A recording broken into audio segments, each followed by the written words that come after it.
Alright, everybody. Let's see. Epstein was Israeli. If you read between the black box on the Epstein list, it's easy to see 9/11. But if you look even closer, you could easily see that Epstein 9/11. Yeah, bro, we all know who did it. was Mossad. Exactly. Mossad.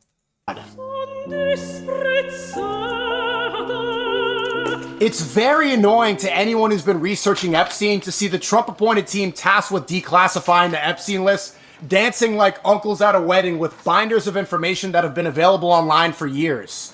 Here are the quick facts, no conspiracies, because everyone else is lying. Jeffrey Epstein definitely worked for Israel. Not some random Middle Eastern country like new FBI Director Dan Bongino said. Epstein didn't have a business. He was financed by billionaire philanthropist Leslie Wexner, who was the CEO of Victoria's Secret. Makes you wonder, was Victoria's Secret getting sex trafficked on an island? Think about that next time your sister wants to stop there at the mall. Les Wexner is one of the richest Zionists in the world and funds some of America's favorite conservatives. Yes, he's still alive. Yes, the victims have accused him, and no, he's not in jail. Throw him in jail. Epstein's wife, Ghislaine Maxwell, who's currently doing 25 to life for sex trafficking, was the right-hand mastermind behind it all. The Florida estate, the ranch, Give them the death penalty. Finish.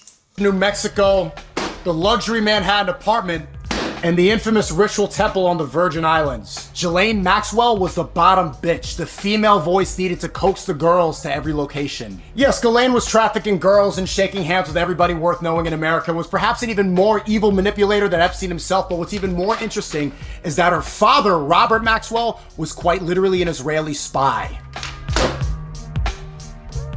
Robert Maxwell was a murderous double agent who literally stole US intelligence and sold it to American enemies. When his cover was blown, Mossad killed him.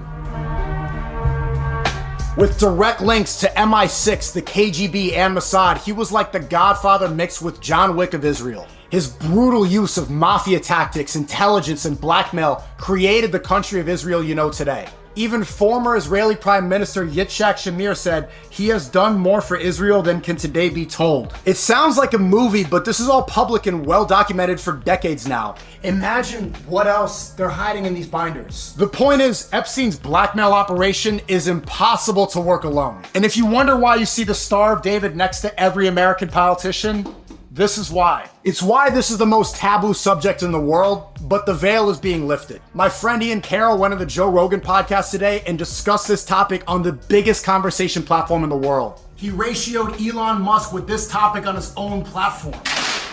The biggest voices in the world are no longer capable of avoiding it. And one thing that's obvious enough through the redacted blackouts of the Epstein client list is the lack of anybody Muslim.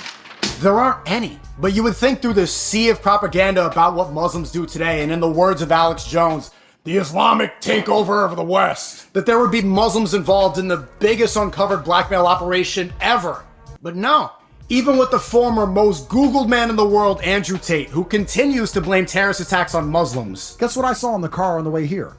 A terror attack in Germany. A Muslim ran over a bunch of white people in Germany this morning. But the white people in Germany can't band together to fight against it because then they are what? 3 times now where it turns out they weren't even Muslim at all. The Pakistani invader was a Christian born in the UK. The Christmas jihadist hacker hated Muslims and even replied to my tweets saying that. And the German guy from the other day that Tate mentioned on the PBD podcast, that guy was a Christian. Happy Lent, by the way, to all the Christians. And Tate, fuck your mom.